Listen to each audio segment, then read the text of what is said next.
it's another amazing day. And I just want to say a very big thank you to all our subscribers who have been supporting us up to this time, right? And if you haven't subscribed, guys, it's never too late. We always have time for everybody, and this is the time. Just press the subscribe button.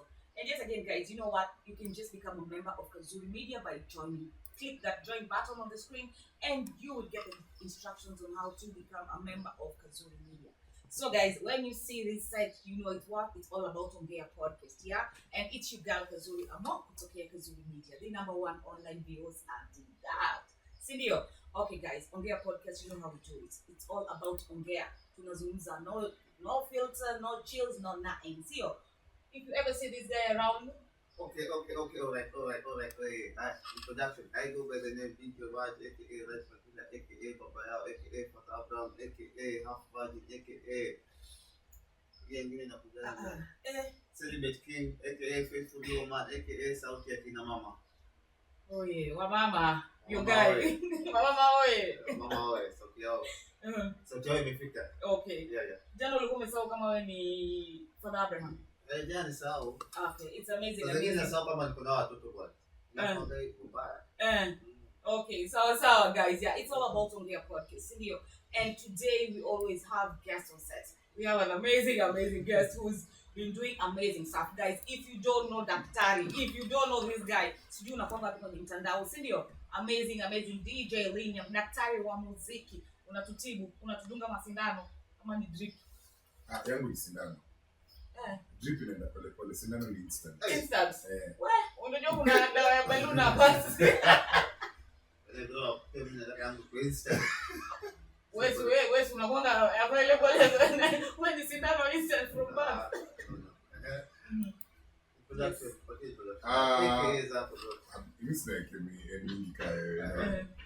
DJ Lenium, aka Daktari wa Mziki. End of story. Yes. Short and simple. Sasa mambo mengi hapa. Tuanze bwana. Lenium.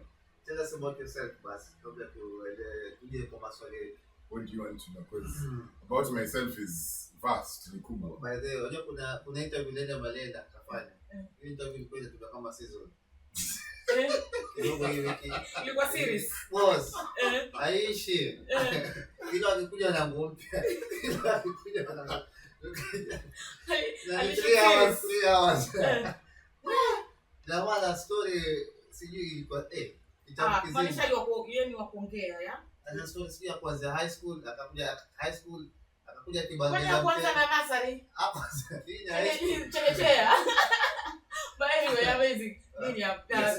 We know you're doing an amazing job, and we've seen you like in I can say you're versatile, right? Unaona kwenye sehemu nyingi sana. Ulianzia wapi? Yaani unarukaruka kwenye sanaa hapa. But ulianzia wapi hasa? Kwa mwenye labda amekuona kwenye filamu, ameona kwenye huku haizi jua ulianzia wapi? Utakwambia ulianzia wapi? So before I go to Mali nilianzia, it's best maybe someone is watching, maybe they just know one side of me. So DJ Lenium is a DJ, as the name suggests. I'm an MC. I've been an MC since 2009. I'm an actor. I've acted in several places, but key places, I would say I've done 3 movies and been in about 8 TV series. So those are the ones I can mention because they have been either on main sets, including Citizen TV or Maisha Magic. Yes, so those I can mention. So apart from that, yes, so DJ, MC, actor. I'm also an online influencer and I'm a digital marketer. I've done several brand endorsements. I think currently my brand endorsements that has lasted I think about 8 years is I'm the brand ambassador for Nyani Cinemas. Yeah, so zingine sasa in between here and there, event organizing. I'm a teacher by the way. I teach branding and event management in the Buhora community. So Vitumo, when did I start? I think the passion for doing all these things in the Anza High School. 2002. 2000. Alidina oye. Yes, the Alidina Visram High The. School, yes. The by the no, when you put bro, when I was in high school, we didn't even have a school bus. It was that serious. It was that serious. It was that serious. Guy, man, you School bus inakuja juzi. Ngoja high school inaitwaje? Before itwaje high school yako itwaje?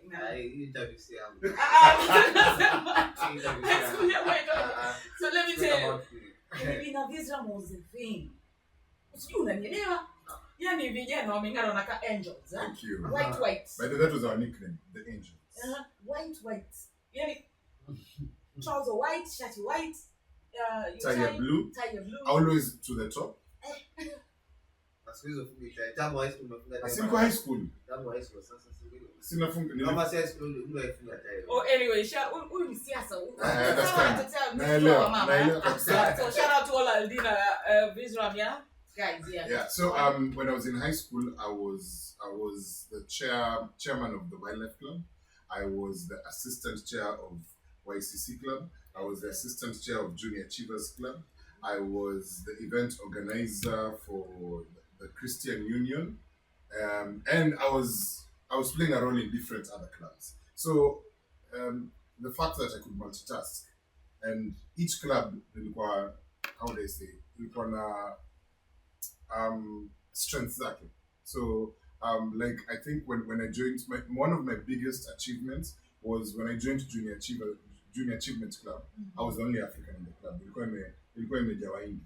So even when I joined, I think the other Africans in my school were wondering Wahindi. But we made it to the nationals, and when we went to Nairobi, everyone was shocked because the leading junior achiever I was the leading junior achiever. So it was very interesting, and mingling with all those people, meeting cultures and all. I used to play cricket. In the cricket, I was in the cricket team and hockey team. The black in the yeah, by the maybe ndo nilikuwa kale ka sports. Yeah, I remember when we went to play Jeffrey Academy, walifikiri mimi ndo msee wa kubeba bats. So shock on them walipoona the first one kwanza ni mimi nimeshika bat nimesimama hapo. They were like, "Hiya, this is very interesting." Yeah, so I'm that one person who doesn't like to be told you can't do it. Yeah. So based on that, I was able to do so many things. I just wish they simplify academics because, well, that's a different story. That's a different story. But at least she like it right now. Yeah, at least I want to be a minister for mining one day, but I don't want to. But yes, I think for me, especially being in the clubs, I was able to test my ground and do things I couldn't do. When I was in Form 3, I was the first chairman, first of all, to be in Form 3. All chairman will call Form 4. I was the first chairman to be in Form 3 because when I was a vice, I used to do things that even the vice couldn't do. So when we went for elections, why wait till next year? I'll chairman. So I was a chairman in Form 3, and I was the first chairman to take Alidina and Mamangina to Uganda. Alidina and Mamangina to Uganda. We had a proper road trip. We stopped in Nairobi, Nakuru, Naivasha, paka tukafika paka Tororo, Kampala, and came back. And you can imagine the person who organized all that was sitting in Form 3 South and a choice of it was out there. Yeah, so yes. Amazing.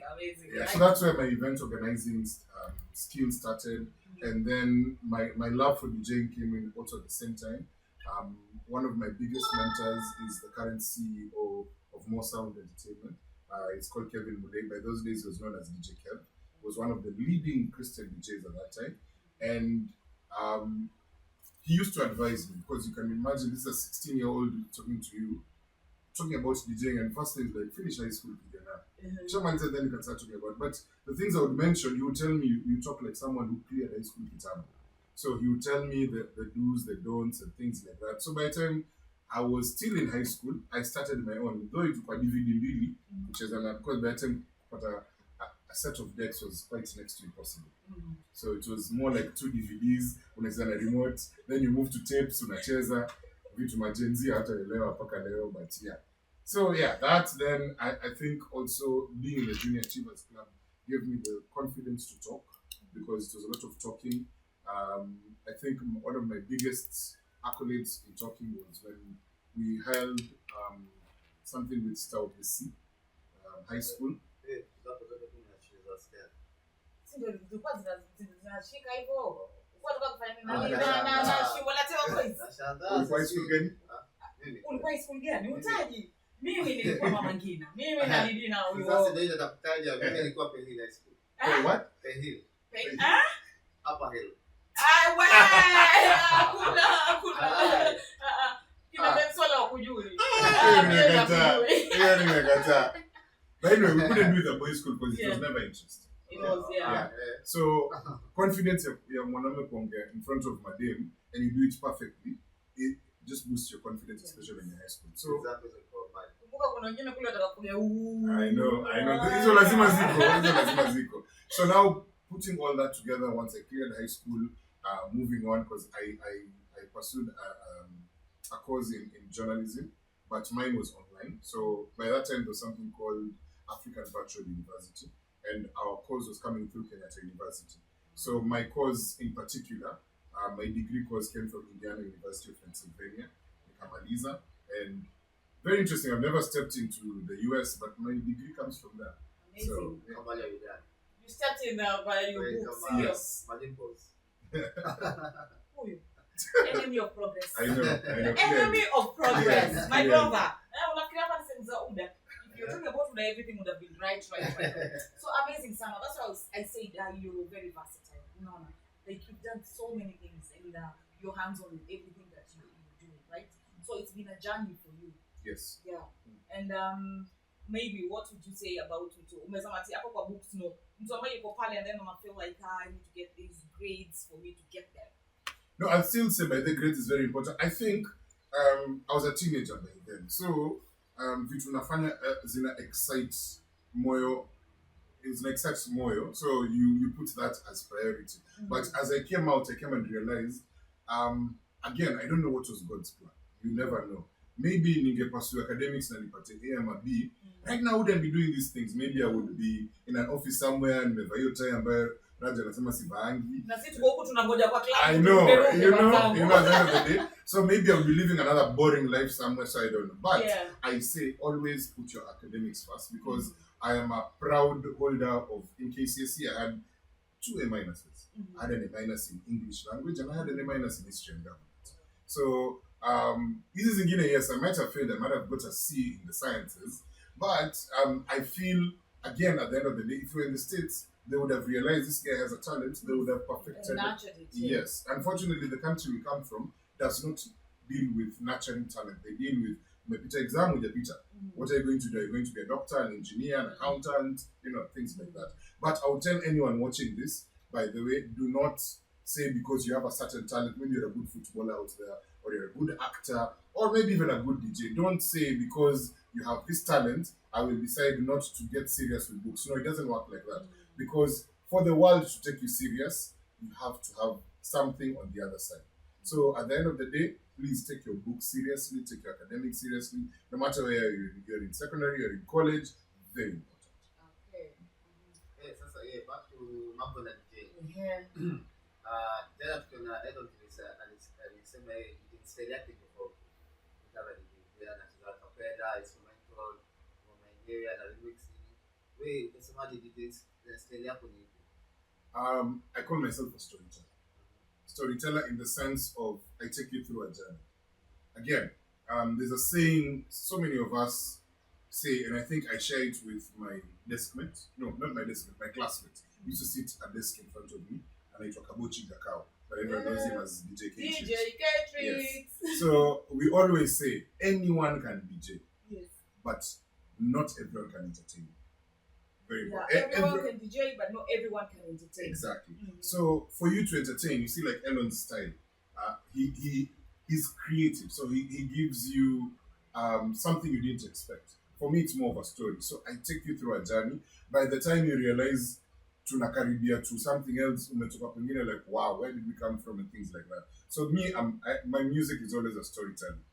I've played music for Gen Zs and played old school for them. Mziki ambayo they never even knew about. Exactly. Zikichezwa, they were not born.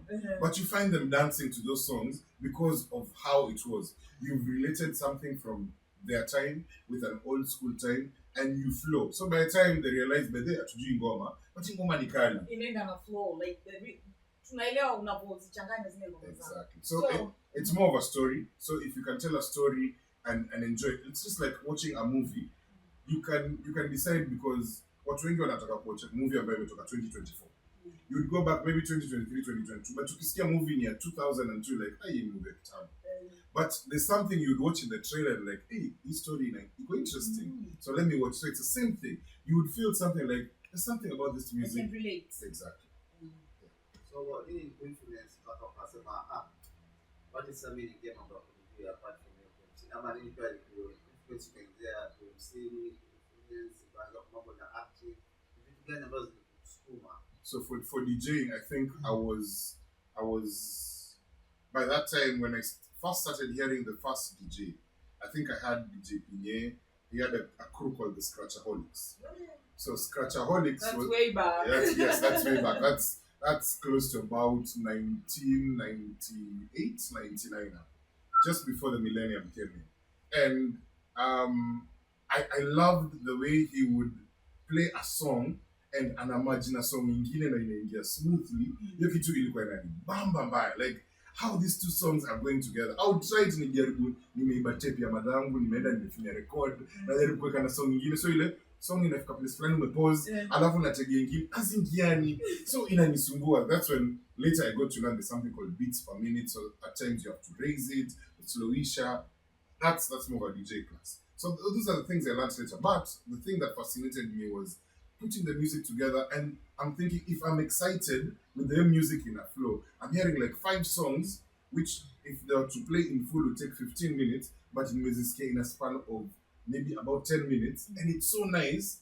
I'm wondering, so what if I do this for them? So they'll be excited. So that's what got me excited, and that's what fascinated me. So when I started hearing DJ Pinye, Styles, by that time DJ Styles were upcoming DJ. I joined Scratchaholics. Then people started coming in. I later got to so by that time I was more raised in the church. So anything I would do, I was raised in the church. So anything I would do had to be Christian. Like there was no way I would tell my mom. Me, I was raised by a single parent, so there was no way I would tell my mom.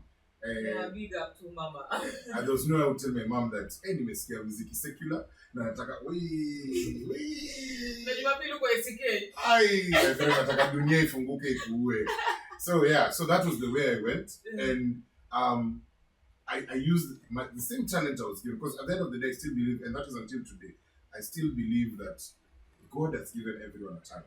And even there's a parable in the Bible about the parable of the 10 talents. There was one who was given 5, there was one who was given 3, one was given 2, one was just given 1. The one who was given 5 akaenda kazichimba kazificha.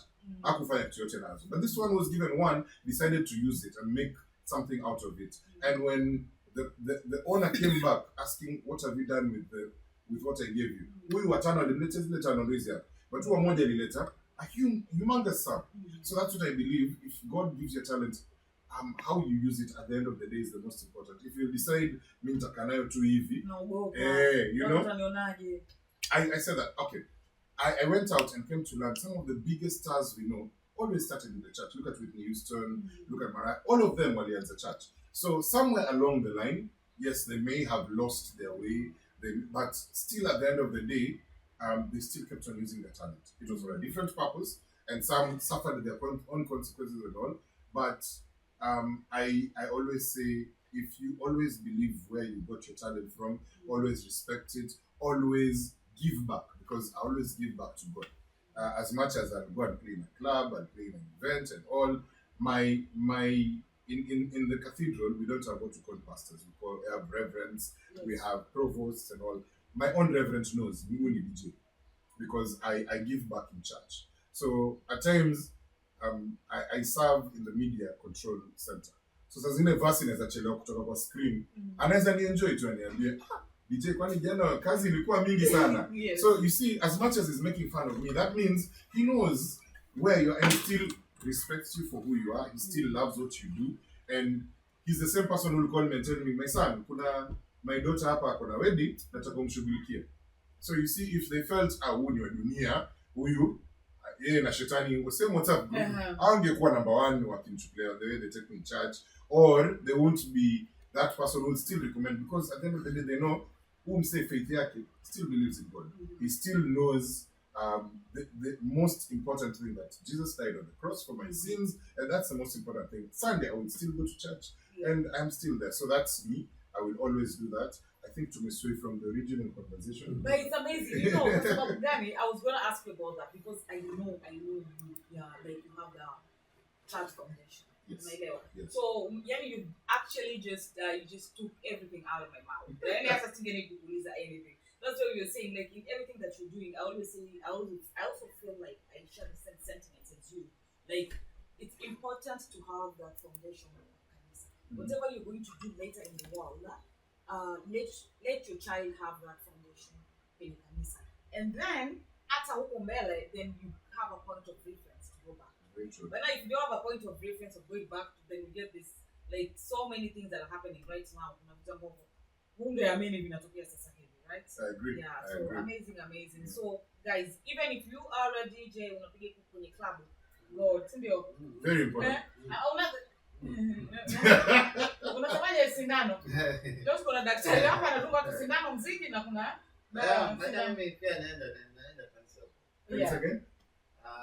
Ya uko home. Home of back. Unasema uko home bwana.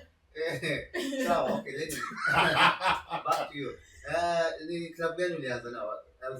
Club yako kwanza ama pesa yako kwanza ilikuwa aje na ulifilaje your first year kwa as a DJ sasa? Club. So as I said, well, okay. As I said, I started off in the church. So events mingi sana nilifanya either in concerts or in church events and things like that. I will say officially I started by DJ in 2005. I'll actually be celebrating 20 years next year as a DJ. Let's support Linear in this. Imagine, I'm actually going to the 20 year anniversary. That's what. Ulikuwa class 1? So I was already 2 years out of high school.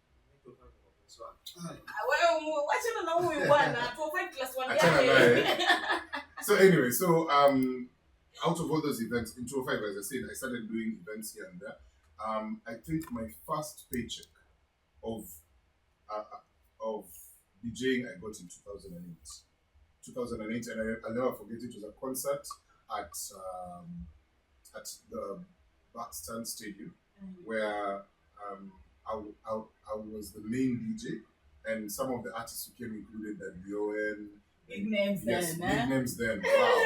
Then Yoen, the late Machichi. Who else was there? We had Christine Della. We had Bantu, Simaloy. That whole crew of Mombasa. Who else? We had Nashville. The late Nashville was there. So Danko was there. It was a huge event. So for me, to be paid, and unfortunately, yes, other people are paid humongous amount of money. I was given 5,000. For me, at 5,000, as small as it was, I was happy because someone appreciated my talent. Value, you saw value. Yes. So that was my first paycheck as you asked. Then as time went by, I got into radio.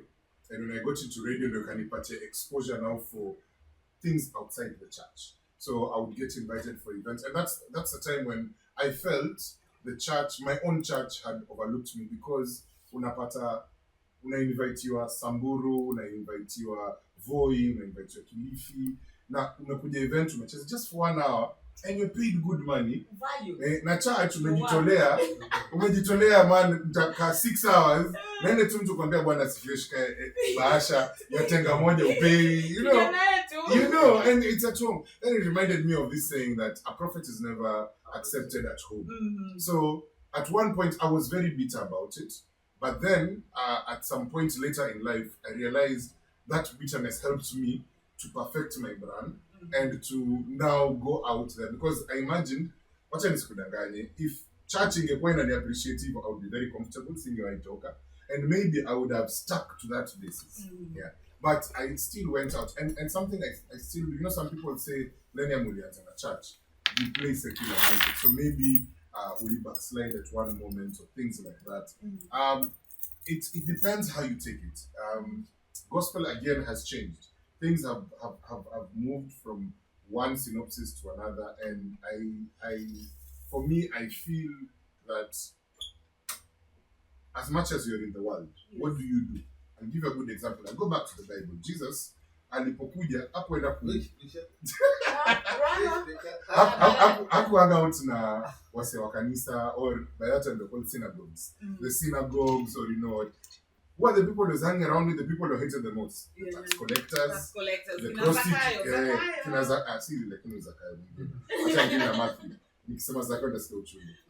So kina Matthew, the tax collector, the prostitutes, the people who were sick, people there was no will. Exactly. Yeah. So in this world, that is what I take it for. He was in the secular world. So those are the people who was out there. And what I do, even whenever I play, I always, any club I play up to now, if it's kind of midnight, I always do a 1 hour gospel set. Always. But I always do, and I will say I'm so sure, especially if I'm playing on a Saturday, I will always say that I am so sure 90% of people here are mwendi kanisani kesho. So let me give you one step closer to God. And I will say it over microphone. Now, tutafanya paka mimi usema sasa hivi tunataka kuingia session ya praise and worship.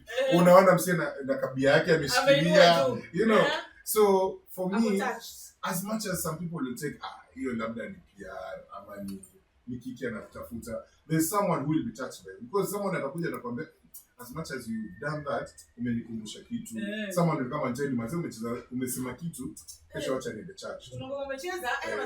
Yes, and in a way that is ministry umefanya indirectly. So you'd rather that one person, what tunaambiwa again for Bible, that when there's 100 sheep, shepherd ataenda out because one sheep imepotea.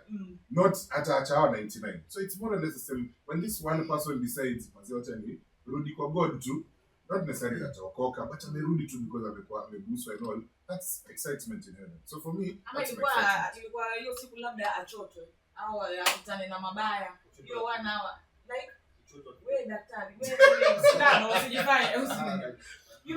Or something bad was to happen. Yes. But unaona hiyo unamokoa. Yeah, so again, I think also it's your foundation in church there. They did not judge you that unaenda club kucheza muziki alafu so you're also not judging unaendelea tu. Yes. So amazing. Tushajua nilikuwa shingapi, alicheza wapi his first gig, si ndio? Highest paid. Where? Utafanya na KRA. Excuse me, watu waogopa kurogo, wanaogopa KRA. Kurogo. I am protected by the blood of Jesus, my friend. I think my biggest paycheck was is 20. Coincidentally, it was just before COVID, 2019. I did a 4-hour gig, and I was paid 150. 4 hours. Elon. Elon ilikuwa 300 lakini aliongezewa na man done a good job akapewa. So that's good money here. But nataka Lenya matuambia story yake moja nataka tuambie ambapo ukiingia radio. Yes. Ulikuwa uko suspension. Suspension kwenye DJ? Oh. Yeah, so Millennium then guys. Yeah, so 2004 I was sitting for my KCSE. And it was second term. Yes, it was the second term. Just towards tunaenda kufunga shule. So I remember by this time, about 2 weeks before, nilikuwa nimeingia. I was a prefect by the way. I was a prefect, but nilikuwa. So lakini mimi I was a prefect of the people. In the sense, mimi nilikuwa mtetezi mbaya. So nitakuja nitapata beshte yangu or mtu najua ameshikwa na hiyo time kwa tunaita piri. So ameshikwa na piri mwingine. So umefika umeitwa njoo so unasikiza hii kesi. So either I would say wacha niende naye nitampata punishment or nitamtetea acha yeye nimwambie prefect achana naye. So many people used to know if I'm around, I'm safe. So some prefects got mad because now by that time, Pastor alikuwa ananiprotect. Nilikuwa na godfather shuleni, deputy headmaster who was the patron of Wildlife Club, and I was the chairman of this club. Alikuwa anaitwa Mr. Tonui. Yeah. So Tonui was, anytime akisikia sijui kuna shida, akisikia ni, okay, so my real name is Michelle Otieno. So akisikia ni Michelle, anasema achana naye. So prefects used to get so mad with that. Like, this guy gets away with everything. So watu wakasema siku ya mwizi itafika. So unfortunately, Tonui went on leave. Yeah. So he went on leave and everyone like, this is the perfect time. So prefects ganged up. Now I make sure they sacrificed one offender. Yes. They sacrificed one offender and wakamwambia wewe jitole, ingia kwa shida. We will sort you, don't worry, but tunataka kushika mtu. Wow. So yeah, unfortunately I didn't get that memo. Okay. So here comes this time na nimekuja deep state. Deep state unfortunately. So si nimemtetea nikamwambia vizuri, haya wacha nitadili naye. So kufika tumeenda kwa ground, chaambia umse atafika nyasi. Tumeka kwa nyasi tukaanza kupiga story na umse, tukapiga story for like 20 minutes kaambia basi rudi class imeisha. So kumbe ma prefects wako hapo na headmaster wanaangalia, unaona? You see what he's doing and all. So here goes this guy goes back to class. Me I was summoned. So when I was summoned, I was told now because you've not been practicing the ethics of a prefect and all, we are suspending you as a prefect. So I became a commoner. Wow. So yeah, so my prefect badge was taken away from me, my prefect tie was taken away from me. No. So mimi nilikuwa msee kawaida until pending investigations or pending so basically that was until time iishe. So next time niingie.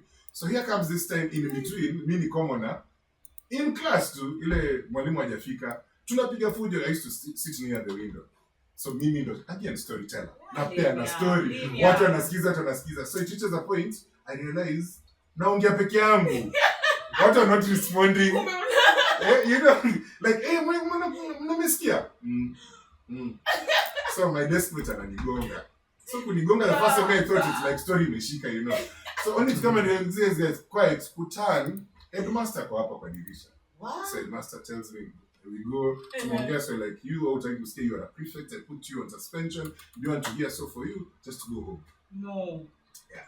Machungu. Mimi nahisi yo that guy alikuwa na machungu na wewe. What story bado ya baba? So, your two karma is weird. My mom was also on leave at home. Mamangu, as I said, single mom. Mama ni baba, mama ni simba. Yeah. Those people, there's no way you're coming home at 11 o'clock umetoka wapi. Kenzie, what are you doing now? So nilijua tayari nikienda home. Before nirudishwe shule, nitakuwa nimepigwa kama mwizi kule nyumbani. So I had to come up with a way, and it was a Friday. So I really thought, nikasema, find a way. If Friday potee, we'll be home jioni. So mimi niko kwa mat, I'm thinking, nimepanda matatu pale hospitali. So nimefika lights. Hiyo time tulikuwa tunakabarisha baki Saudi. So I'm thinking, nikifika home, somehow labda yuko leave anaweza kwa ametoka tukutane. Nikashuka lights. So I decided, let me walk to showground. Nikifika showground, nitakaa nitulie, nifikirie. By the time I walk, napiga round. So as I'm walking, your time kulikuwa kuna maboda or anything. So as I'm walking, I see this place called Pulse FM. And I'm thinking, sinaweza jidai mimi nataka job kama radio presenter. Niingie, ni past time and all. By the time nikitoka, itakuwa jioni, niende home, you know, I'll be safe. Saturday we'll come in, send a shule, Sunday church. Monday, we will think about Monday when Monday gets here, exactly. So then now something about every evening, we always carry an extra shot with us. I want to ask you, say so so we always carry an extra shot with us because you never know, maybe unaweza ambiwa kuna trip mahali instantly na una time kwenda home kutafuta shati. So I always had an extra shot. Okay. Nikaja kwa kichochoro, nikavaa shati vizuri, a nice black shirt, tucked in. My white trouser was clean, so it looked very nice. Walked in. And I didn't know. I was asleep by then. So mimi na kibali changu nikaingia. So I meet this lady, I'll never forget her name. Her name was Warda. Warda was the receptionist. So I walk in, morning, how are you? Fine. So me being tall, no one would have thought saying high school. So I walk in, hi, how are you? Fine. Hey, I wanted to see your boss. I didn't know by that time the boss of a radio station is called a station manager. Me, it's the end of media school, so I have no idea. So I walk in and I tell Warda, I want to see your boss. Like, do you have an appointment? No, I don't have an appointment. What in regard to what? In getting a job. Okay. So she tells me to sit. I sit down. Niko na gazeti, nikaanza kuangalia current affairs, nianze kujua what is happening nikiulizwa. Nianze kujua what is happening nikiulizwa Gaza nini imefanyika na sajibu. So nasoma. So I'm waiting. So what goes in comes back like, you're lucky. He has an appointment. You can go see him. So I go. Nikiingia kwa ofisi, I meet this Indian guy. His name is Arif Manji. So Arif Manji looks at me. Akona sigara yake. So he tells me sit down. First he tells me I hope you don't mind. So I'm thinking I hate the smell of cigar, but I don't mind. Boss. See the boss. I'm just going. So we have a conversation. He's asking me why do you want a job in my station? So I'm thinking I had heard of Pulse FM, but by that time Pulse FM ilikuwa na uzungu mwingi. I used to think Pulse was Capital FM. So I told him, your station is good, but watu wa Mombasa wengi wako na Uswahili. And you people are approaching too much of English, so you find people would rather go for local stations. This guy anazima sigara yake listens, like okay, you catch attention. But unfortunately, that's my end of thinking capacity. Sina kitu after hapo, because everything else is high school related.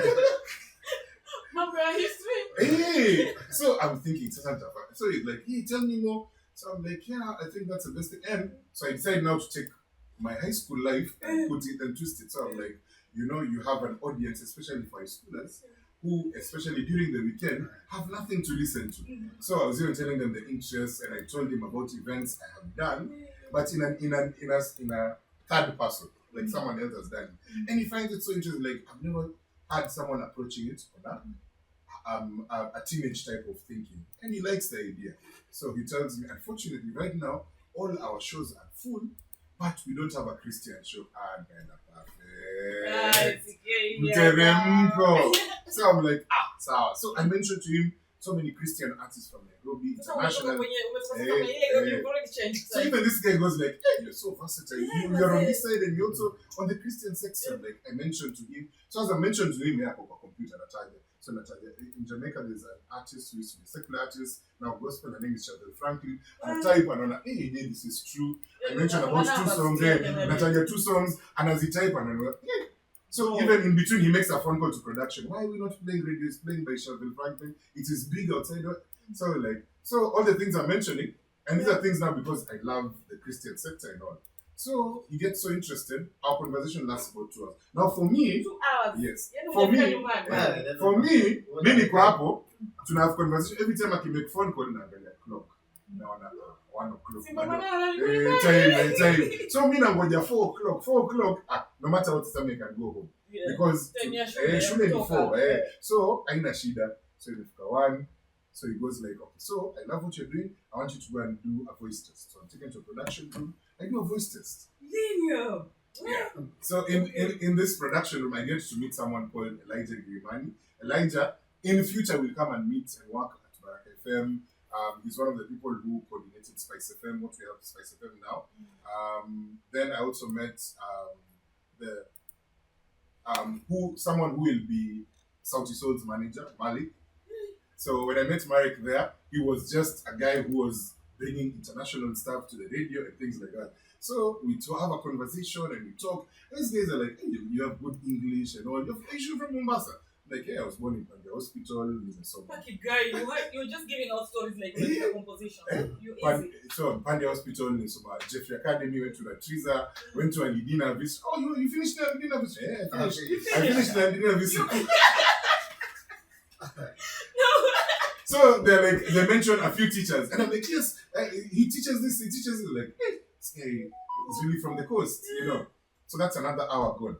So by the time we do the voice test to Namaliza, it's about 3 o'clock. So after voice test, because there's nothing else, I'm sure that we told to come back another day. It will not happen. So naweza toka hapo nipige round kidogo, nirudi lights, nipanda matatu kidogo. So when we finish the voice test, go downstairs because I'm told just wait for a bit. He had a guest. So I was assuming nikirudi kwa ofisi nitaagwa imeisha. So kuingia kumbe these guys were listening to my voice test. So these guys are like, we love your voice, we love what you're doing, and we're thinking we want you to start working here. Kuna msema nipiga mimi amenikika out somewhere. Mimi kwa kichwa mbele my chain of thought ilikuwa imefika kwa interview. Ilikuwa haijafika nitapata job, employment, you know. So these guys are like, so what we will need, we need the papers and CV? papers. So I'm like, I don't have my papers right now at the moment. Will that be a problem? So I was expecting a better Kwashida talking. Like, no problem. We'll just put you on probation for 3 months. Then after 3 months, I'm sure by that time you'll have put your papers ready and all. So like, but in the meantime, we wanted to go back and start thinking of a name of the program, what you call it, nini hizo vitu zote. So I'm like, wait. So tumepanda juu nafikiria, okay, wait, nimepanda show. How? It was so weird. So I get into production studio, I meet the head of programming, and we start having a discussion. So like, we want you, because it's the Christian program, we're thinking you start Sundays. So Sunday 8 to 10. I'm like, oh, okay, 8 to 10, workable stuff. So what name do you have in mind? I'm thinking, so there was a TV in the production room. So kulikuwa na polisi walikuwa napiga matching. So I remember, nilisikia mtu akisema sijui, and the GSU now are working. So tukashika kwa kichwa. So I tell them, what's the name of the show? I tell them GSU. So like, GSU? That's why they're thinking, why army and all related? Like, Christians are marching in the army of God. So like, very interesting. But what will GSU stand for? Gospel Selection Unit. Oh my goodness, Lilia. Oh my God. So yeah. You can't fake this shit. I know. You know? So even me mwenyewe, and naturally even like, where? Kijana uko juu. This is natoka wapi? Hey. So I'm just checking these things and like, okay, sawa. So they love the idea. Na watu wanapigia Arif simu. We've come up with the name of the show already. Hey, we've gotten the timings. So I'm told, so your show will come just before Abdul's show. I don't know who Abdul is. So your show will come just before Abdul's show. He does a Muslim show. And just before you, we have someone who does a blues show. So his name is George. So funny enough, fast forward, the George is the current countrywide manager for Telcom Kenya. Yeah. So funny thing, Abdul, now the day, let me jump forward before I come back. The day I come to do the show, when I'm done with the show, and Abdul walks in, a very huge, big Abdul. So and I'm telling me, hi, my name is Abdul Samad, what's your name? Exactly. So I tell him my name is Lenny. I'm like, okay. So he's into like, hey, you speak nice English, and that's how we became friends. What? Yeah. So later Abdul Samad the business wait and becomes the MP of Vita, the governor of Mombasa. Small world. Bra. Angejua because suspension. But I'm sure Pakaleo had your story. Guys, exclusive. So anyway, so after we had this conversation of the name and everything, we go down.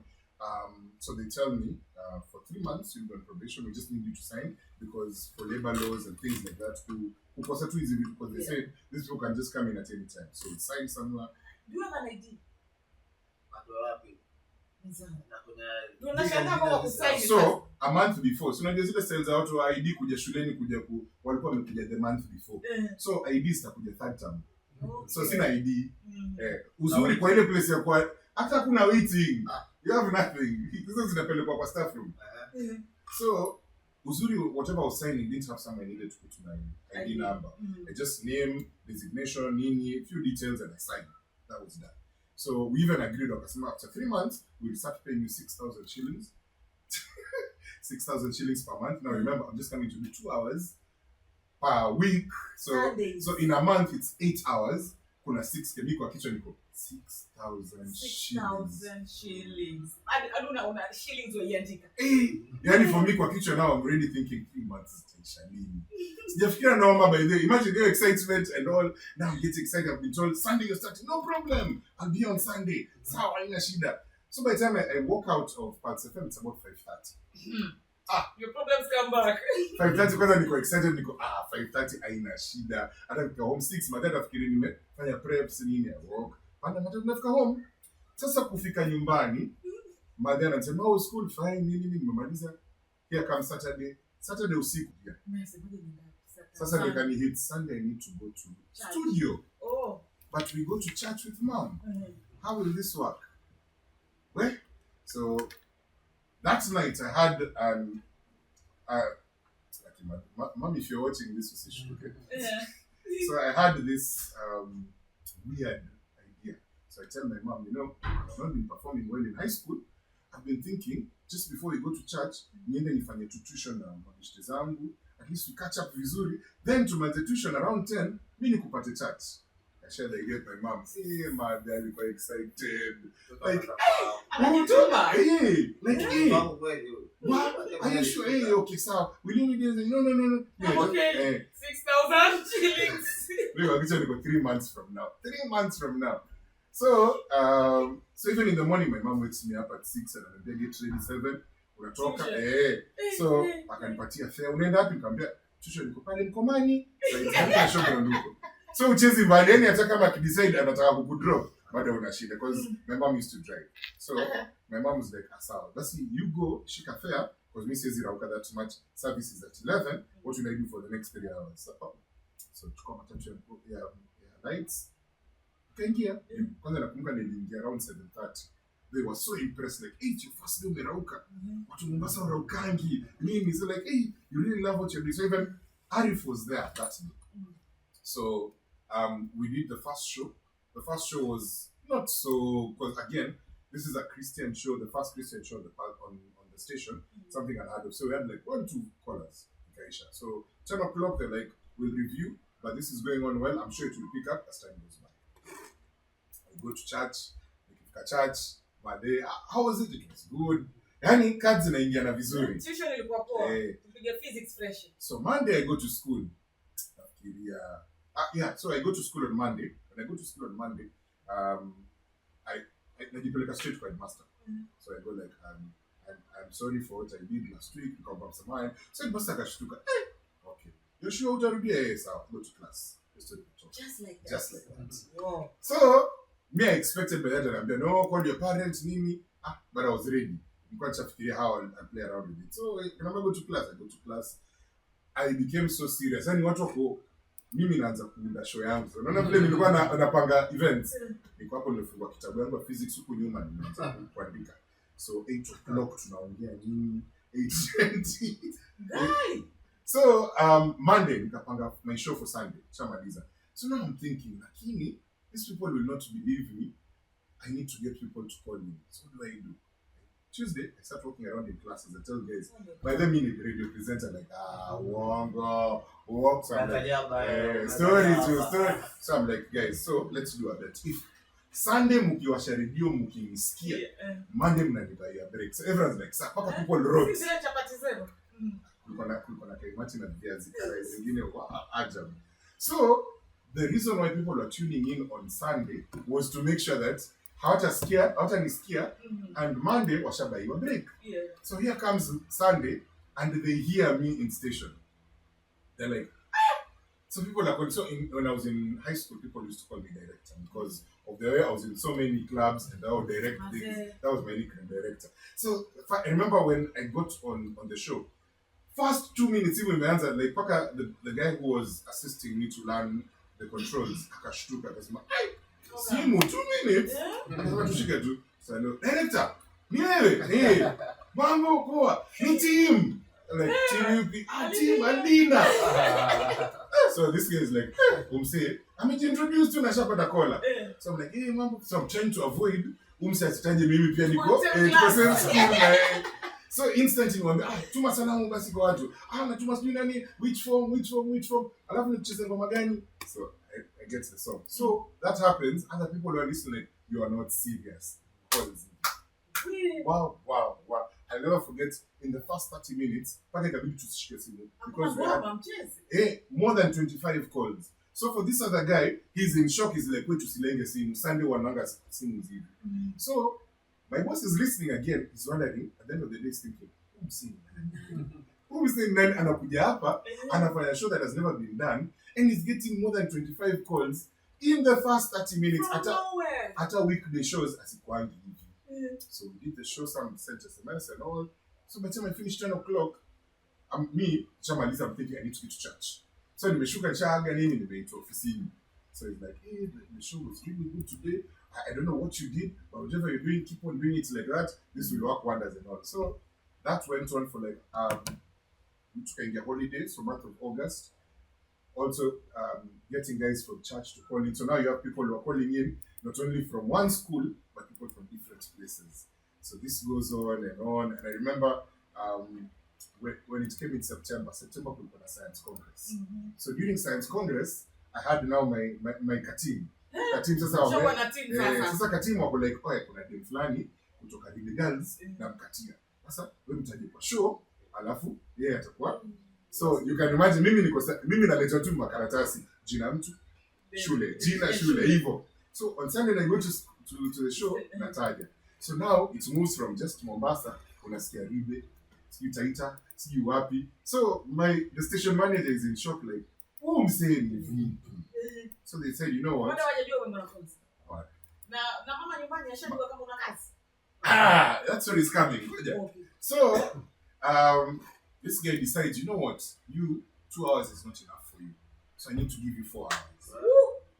So on being given 4 hours, so George's show was pushed. So now I start from 6 to 10. Then George comes in from 10 to 12 doing blues. Then someone comes in from 12 to 2 at a Muslim show because he was way into religion. And actually, these were his show. They're the ones, the Muslim community, who are parts of them, what we currently have as regular. So, when I started doing the 4-hour show, everything moved smoothly. Until one day I came from school on a Tuesday evening. Nimeingia home, nikaitwa bedroom. Hebu njoo kaa hapa. Mimi hata sina baya. Sasa unafanya kazi wapi? Let me tell you, for like a few seconds, heart yangu ili stop. Yani nili freeze up like, wow. Ndio hii siku imefika. So I'm asking my mom, fanya kazi kivipi? Kazi gani? So my mom was like, hey, hata mimi sikuelewa. This friend of mine at work tells me she's been hearing you on radio. Friends. Like, sasa nilikuwa sijafikiria hiyo part ya because me I knew my mom wouldn't listen to it. So but sasa sikufikiria workmates pia watasikiza. So like, my workmate has heard you on radio. I'm like, hey, radio. Okay. So I'm asking my mom how. When did they say they hear you? They hear me? They hear you on Sunday. I'm like, mom, Sunday, see me in tuition and after go church. So my mom was like, no. What I'll do this Sunday, I'll make sure I listen. Because I've listened to Baraka FM, I don't listen. I don't hear you. Hapo ndo kidogo nikasikia. So I'm like, okay. So Sunday, I wake up. So Sunday, I wake up at around 5:30 nimetoka. Ndio studio. Lakini hiyo siku sasa kwanza na avoid kuongea because niko sure madam anasikiza. So you make sure yeah, okay, so even I'm trying to change my accent asijue ni mimi just in case atasikiza studio. So she when the show was done at 10, mimi naenda church lakini yani naenda tu zile leo ndio ile siku ya kusulubiwa. So I was just going very humble. Sina raha, nimeingia church kawaida, mimi ndo kumtafuta mwambie nimefika nimeingia teens class. Hata nimeenda huko straight. Nimemaliza, others lazima mrudi pamoja. So tumeingia kwa gari. Kuingia kwa gari, sijui nani alikuwa amekasirisha baadhi church. So nimeingia na hasira nikasema basi. Acha nitume risala zangu za rangi na mapema. Because hapa nitauliwa, mwili yangu itapelekwa pamoja. So my mom comes in hasira zake, then she keeps quiet, she calls, alright, let's go home. We won't even eat lunch, chakula nyumbani. So we go home, I'm relaxing, tumefika home. I'm trying, haijaletwa, it's not been brought up. Nimelenga. So sometimes jioni mimi niwasha I'm like, kama ni kukufa acha tukufe. I was going to confess, but before, let me first find out something. Ulisikiza hiyo station umesemekana ni nafanya kazi. Like nilisikiza lakini kulikuwa na mzee anafanya show, anaongea Kiswahili kwa mix lakini nikenda sikuelewa. Nikasema hizi kwa nini? Labda walikufananisha sauti. And the call goes on. Oh my God. So that went on until November. So I started doing the show in July, August, September. I was on probation. So October, I received my first paycheck for 6,000 shillings.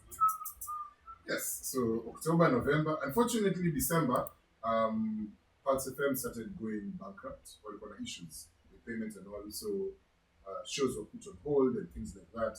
So sometime in January. Now remember, mimi nimemaliza KCSE November. So kwanza this time I was so nishaanza kupata paycheck. Niko Pulse FM like every other day. So even in between, I was told come January, you'll start doing a request show with one Chico lab. Yeah. So, yes, he was on Nation TV. Legend. Nation TV then moved to Super Sport and all. So I was to do a show with him. But in between, I used to do news tidbits. So it was small in English. Because they were saying they didn't have someone who spoke English fluently. So me and I said, in between the breakfast show, nini. So by that time now, I was proud to look at the home. By the mom, you have a job. What after Form 4? Nikamwambia unakumbuka ile story mko mnasema stories za radio inspiration nikaenda katafuta job ya radio. Ulipata wapi? Station inaitwa Pulse FM. Space here. Frequency 91.5 sawa. So even that day my mom besides anasikiza akasikia the news tidbits. Akaenda, I heard you lakini muongea fupi sana. Nikamwambia lakini wamenipatia show naanza Sunday. Unaanza this Sunday. So my mom even drops me at the station. So on Sunday nikiingia studio kwanza it was like I was doing it like it's a new show. Hey, what's up? My name, if you've never been listening to. So kwanza my mom was excited. Let me tell you, nimemaliza show nifika church. Mother yangu alikuwa excited me introduce her to everyone. This is my son. He does a radio show. Kwa kichwa niko mama ngejua ni kipindi 4 months ago. So yeah, that was how I got into radio. December tukafunga. January, Pulse FM was sold to Radio Rahma. Became a full Muslim station. I went back to being a commoner. Na results zangu na ngoja because results toka February. Results zimetoka hivi na thinking sasa ni hustle tena. Kale ka 6,000 nilioja miezi mbili tu. Alafu najua teenager ufikiri kusema. Let me tell you 6,000 ya kwanza niliingia duka. By that time kulikuwa na duka inaitwa Roka mchina gani?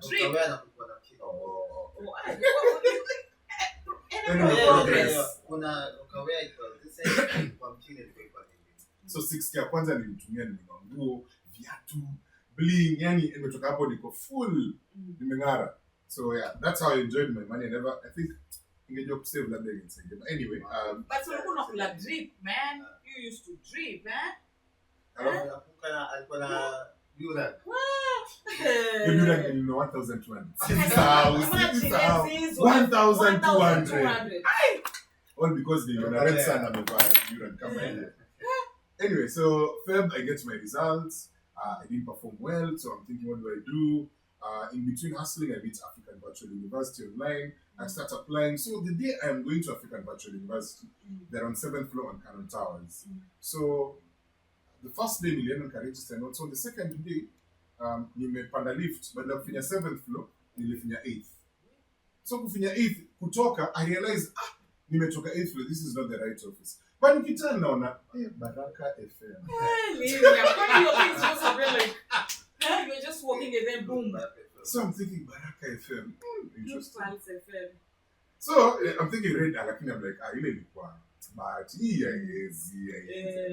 so I go back to finish my registrations and all. Nikimaliza, I still have time. So I said, let me just go. So I walk in, the reception. This time I know who the boss is. I'm like, I'm to see the station manager. Okay. Do you have an appointment with Sheila?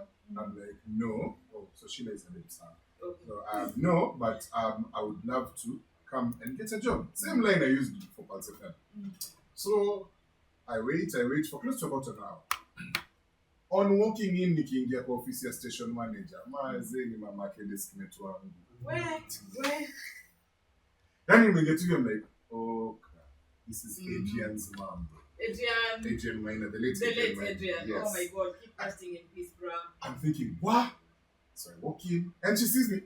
Michelle, how are you? Fine. So I said, kijana. So hey. So after talking for like 10 minutes, like, hey, so what brings you here? I'm like, I'm here for a job. So she's, and I check her first. A job? You don't have, people have to go to media school and all. Sasa kwa kichwa I'm thinking, should I tell her? I have a CV. Kwa CV, nimework kwa media house for 5 months. I'm thinking, so I'm thinking, in between conversation, who walks in? Elijah Gimani. Wait. So Elijah beats me. Leniam, how are you? Yeah. Uko hapa. So Tara and this guy is good. Anaanza kupeana sifa like, hey, alifanya show, ikapanda kwa Stedman nini. So she like, hey. What? Hey. That's cool. So ile time anaambiwa, she looks at me and me niko hapa nimechomewa kuchomewa. Okay, hapo. So she's like, okay. So we finished the conversation. Elijah walks out like, so you were working on radio while you're in Albina. Does Adrian know this? Yeah, okay, so Adrian knows, but nikisema nitamchomea na yeye pia ataunda huko. Nikaangalia he has no idea. Oh, okay, so she says, okay, anyway, just go with Elijah, do a voice test, I listen to it. So I go do a voice test, she listens and she's shocked like, hey, this is good. And she's like, okay, so let's see what you can do. Give me some time. Do you have a phone I can call you with? Because by then we didn't have phone. Hatuna masimu. So but uzuri, my mom had promised me after high school and there all things were going. Kuna kasimu kangu. Kasimu C25 ilikuwa na Ariel. Siemens. So nimepeana namba yangu like okay, this is my number. Okay, sawa. So the whole week she doesn't call. Second week ananipigia simu. Like come we meet we have a discussion with him. So like come we have a discussion. She totally doesn't bring up stories of shule kabisa. Be professional. Hata vile ananisalimia. Hakuna zile za ati when rafiki ya mtoto wangu ndio. Sauti ishacheza pale. Things are different. So she's like, I like what you've done, but I think we need to fine tune you and all. And since I've been given your history of what you did, we want you to start the same way. So there's a program called Off the Hook, done by Justice Makideo. I want you to join him, see how he does stuff and grow. And that's how I got into Baraka. So that's 205. You can get started doing a show with Justice Makideo, Off the Hook every Sunday. It used to be 2 hours, then grew to 4 hours. After that, one sudden day, there was a presenter called Pauline Matano, who used to do the mid-morning show. She fell sick. So on falling sick, those are the days mimi nakuja na CD zangu nakuja kuweka muziki. So in between, station manager anaingia pressure. Nani atafanya hii show? Watu wa breakfast hawezi rudi kufanya show. Watu wa afternoon hawajafika. So she turns and looks at me. So she tells me, I want you to be in studio, but kazi yako ni kureceive simu. I can receive. That's it. Receive and I know how to do this thing. I receive the. What I mean to extra, extra. So in between, ndio hiyo nikafikia wacha kala income mtu ananipigia simu, hey vipi unipigia kutoka wapi? Kembeni vipi? So I mentioned like 2 places in Kembeni and I resonate. So song gani I play?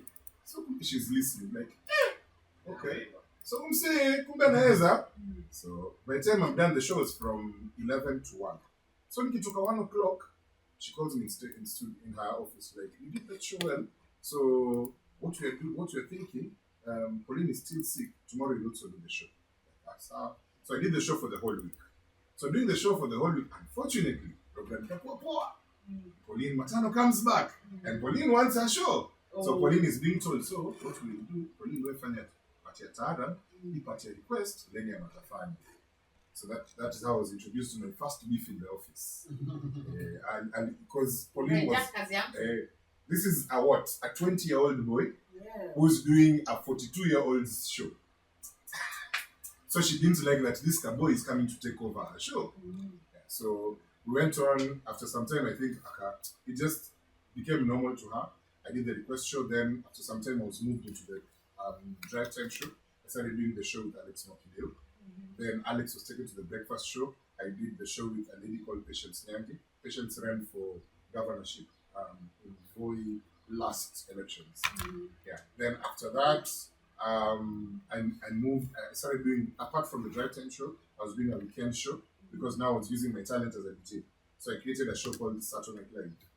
So Saturday Night Live is actually the show that created so many DJs, including DJ Elon. Elon, he was in a crew called Tribe DJs. So Tribe DJs had their own hour. He won Pilsner Falme. His name was DJ Nelly. Came to be called King Nelly.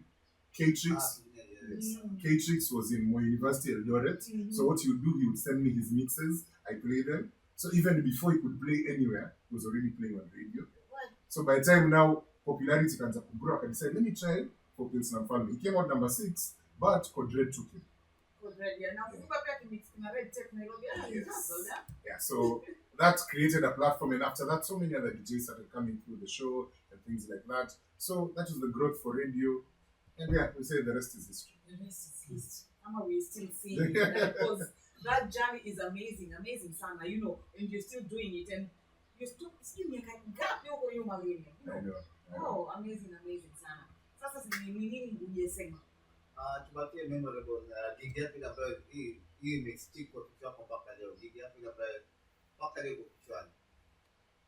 I think my most memorable gig, I've played outside the country, but my most memorable gig was when I played at the Norfolk Hotel in Nairobi. So I remember after doing the setup and all, watu wamesikia DJ ametoka Mombasa. So there's this phenomenon that watu wa Mombasa are slow, watu wa Mombasa, you know. So, so already these people had a mindset. Judging. So I remember when I started my set, everyone was shocked. Said that he set. So we went on. So I remember there was a group of old guys who watu wengi had been told by the technician, no, wazee pale wale ndo judge jury execution, wale wakiamua umeenda watatoa hapa walete mtu unatoka kwa mara moja USB kutolewa. So me in the back of my mind I think, how will I work those people out? So I got some little information about those people, started playing music that augurs well with them. Kuna ka twist nilicheza ya Daudi Kabaka. So one of them stood up like, eh. So I saw him dancing on a bar, sio ndo njia. Played about 3-4 tunes. One of the guys came, akanifuata akaniambia, hakuna mtu ametuamsha hapa. In several months you've done a good job, akanipatia free cake. Akaniambia, hii nunua ka drink. So after that, several people started tips zilikuja. I think I left that day with about 65k out of tips. Yes, I'll never forget. 65k out of tips. And I was being paid a mere 35,000.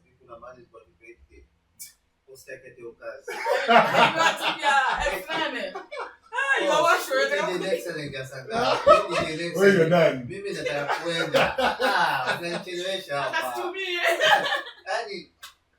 Joba sasa kunipeta uingie mapema mimi nileza. So now why it was memorable, it's not even about the tips. The memorable bit is now when I was closing up and the other DJ was coming in, I remember they called me to my table. Wakanita wakaniambia, we are so sorry, we judged you differently. Imagine, we judged you differently. We were told, kwanza they didn't even know I'm from Mombasa. They thought I was from Nairobi. So we judge you differently. We thought you were just like these other DJs. So one of them was like, so, Nairobi unatoka hapo. And then it's Nairobi. When you happy Nakuru? No. So kama wewe sio Nakuru labda umetokitale Naivasha like na Mombasa. Wakashtuka Mombasa. They look at each other. They're like, you know, some of us have not even seen the ocean in Mombasa. Like, you took Mombasa, hey, and you played like this. So they're like so excited, like we judged you, so sorry, Nini. And they're so ready. One of them got me an Uber. When I'm going to pay for the Uber, wherever it will take you. Where sema to limit it, don't worry, we're so sorry. Make sure akaita waiter, make sure amechukua sapa.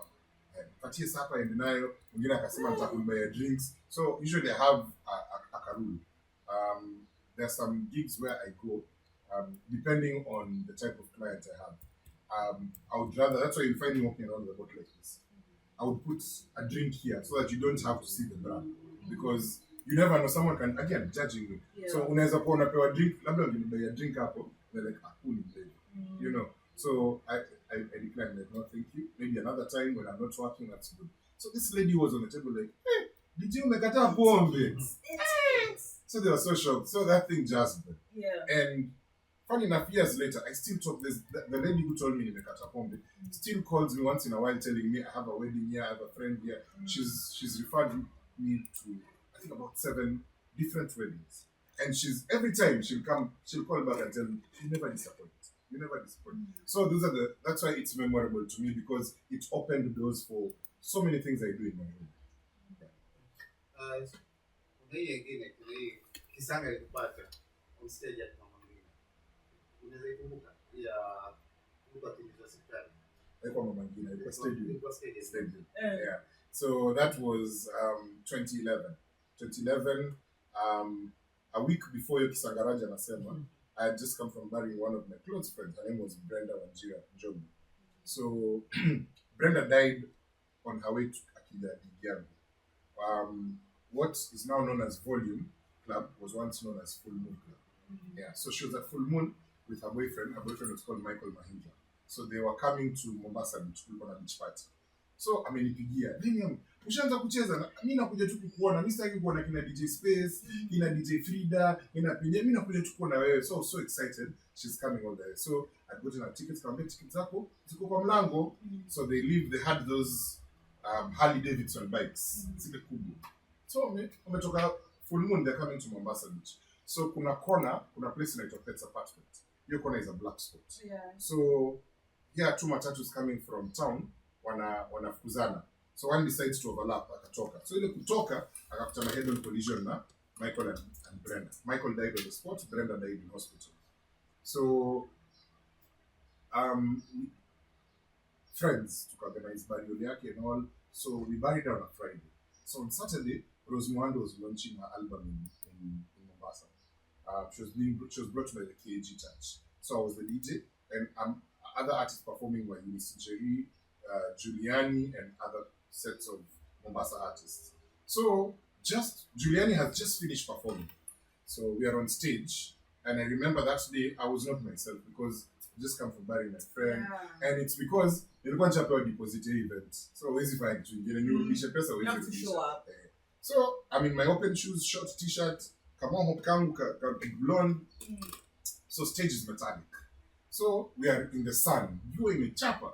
So nimefika mahali lazima tuende open shoes zangu, mimi nasikia joto. Kakanyaga stage ni metallic. So nimesimama, so this MC was like, okay, so now are we ready for Osmando? Yes. So just before Osmando we went to hype. So tumeingia hype session. So he tells me nicheze ngoma. So naenda kushika machine hivi. Machine kumbe imeconnectiwa na generator, haina earthing. Oh. Alafu kumbuka nikakanyaga stage sina viatu. Nimeshika tu hivi. I remember all I saw was purple. God. Mimi nikiamka nimeona tu purple, alafu ina fade. So so next I wake up, nimezungukwa na watu, niko kwa ground, everyone is shouting, Lenium, uko sawa? Lenium, uko poa? Me in my head I'm thinking, Lenium, nani? So I'm like looking at them. So I see this one familiar face. So this is Bantu. So I'm looking at Bantu and I'm like, I know this face, but I can't talk because my mouth is dry. I'm trying to talk seriously over there. So nilisema acha ni raise mkono nimpointie. So nikiraise mkono kumbe nimedislocate shoulder. So ku raise nasikia uchungu. Kusikia uchunga mwili yote imerudi. Kumbe nimevunja my toes imevunjika, my heel on my left leg imevunjika. So all that pain comes back. Ikirudi, pain was extreme, I passed out. On waking up niko kwa ambulance, wana rush. So kwa ambulance nasikia wakisema tupeleke Coast General. So in my head I'm like, Brenda died at Coast General. No. So I'm like, see Coast General. No. Which hospital? So I'm like, Mombasa Hospital. So by then, Mombasa Hospital, 2011 Mombasa Hospital was like premier. Yeah, for the whole. Yeah. So wakisikia Mombasa Hospital, I remember ilikuwa ni St. John's Ambulance, wameangaliana like, Mombasa Hospital. So even one of them asked, are you sure? Akambia, Mombasa Hospital. So like, okay, who can we call? Can we call your parents? Like, Sikoboki number. I can't remember anything. So there was just one number that was coming into my head. So I'm like, there's a number you can call. So I'm like, 0721 250 624. Passed out again. So I'm calling, it's Dan Sonko's number. So they called them. So Dan Sonko was part of the team that had done the funeral and all. So I was not in the meeting. They were having a meeting. So I was not in the meeting because of the new Aminiko concert. So wako kwa meeting, anapata simu and no number. Kashika, hello? Habari yako mzuri. Unajua mtu anaitwa DJ Lenium? Tuko kwa ambulance. Lenium amepata accident. Anataka tumpeleke Mombasa Hospital. Like, sawa, we are coming. So this part, they were at Ambalan kulikuwa na place kwa naitwa food court. So they were doing their meeting up there. So they were doing their meeting at food court. So months later I was told by watu wanafanya kazi hapo, wanasema hiyo siku ulipata accident, walikuwa wamekaa hivyo, wanasema he just made them, waliamka helter skelter, every mbio mpaka they were like, kwani kuna bomb hapa? Mbio wameshuka chini, tuk Mombasa Hospital. So when I came to, I still had amnesia, so I had short-term amnesia. I couldn't remember anything. My memories started coming from around 8 p.m. in beats. You can imagine, my own mother came at around 5, anafika ananiongelesha, and are you okay, son? And so me in my head, I'm like, this is the way old ladies, like, everyone is their son. So I'm like, yes, I am, mom, yes. So ile ameenda tu, now is one of them, is this lady. Oh my God. I remember the person I told her name was Carolina. Nikamwambia Carol alianza kulia. Like, wow, lenye mkumbuki mamako. Yeah. So 8 p.m. memories zimeanza kuja pole. First memory was obviously my mom. Ilikuja hivi nikaanza kulia. Sana shanga mbona unalia? Siwezi mwambia guy ndo nimekukumbuka. So this time I told her later she was in shock, but yeah. So yeah, I got as Raj was asking, so I was electrocuted. So I was told what happened was niliposhika machine, I was thrown. Kwanza nilikwama, but because yani weirdly, and this has never been explained by anyone, is nilishika stima nilikuwa nafaa kukauka nikufe. Yes. But yes, but what happened was the surge was so much ikanirusha backwards. So nilianza kukauka, and that explains why I was seeing the purple. Nilikuwa nimeanza kukauka, but then because of excess steamer, and they say that was because of my weight. Ningekuwa kama Raj, so huwa anaingilia big people, sasa zingine big people, yeah.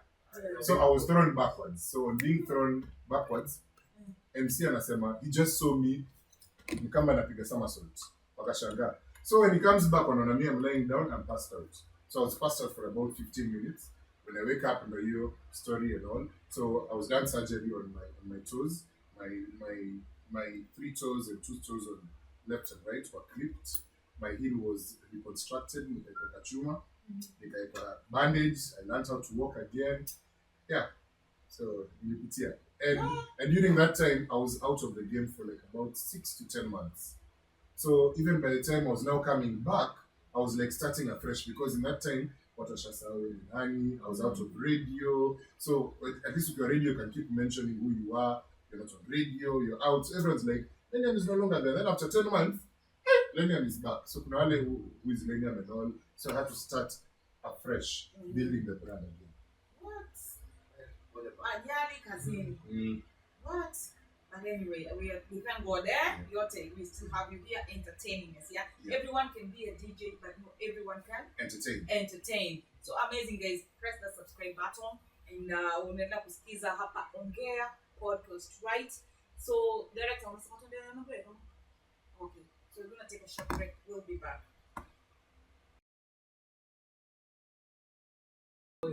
So now, William. Yes. We've spoken some about mom and family. So what's family to you, and how what's really family with your work? Family. How do you balance that? I always tell people at the end of the day that the type of job we do, number one, is very tempting. Very tempting, because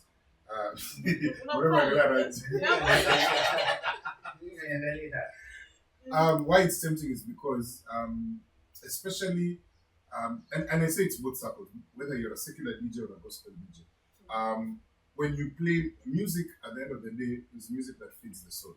That is why the Bible, soul aliita David akuja mcheze ile harp, yes. And by that time soul anatulia. So that means there's something music does to you. And whether unasikiza music in the bar or in an event or in a church event, there's something music does to you. And now, depending on the effects, kwa bar, labda mtu amelewa, anapenda mtu anacheza hiyo muziki, and she's like, I like what you're doing. That is why a guy will come and decide, unakunya nini na kurushia. Dem anakuja, I like you, si tuende.